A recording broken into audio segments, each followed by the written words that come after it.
يا بني إسرائيل اذكروا نعمتي التي أنعمت عليكم وأوفوا بعهدي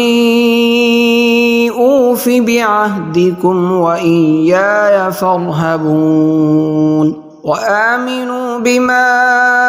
أنزلت مصدقا لما معكم ولا تكونوا أول كافر به ولا تشتروا بآياتي ثمنا قليلا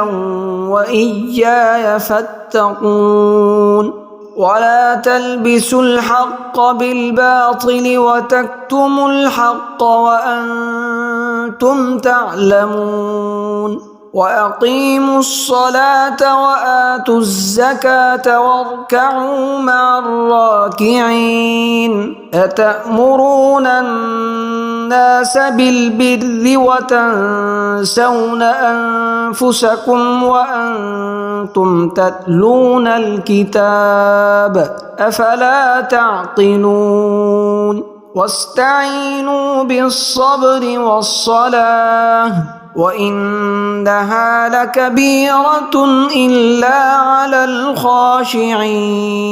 الذين يظنون أنهم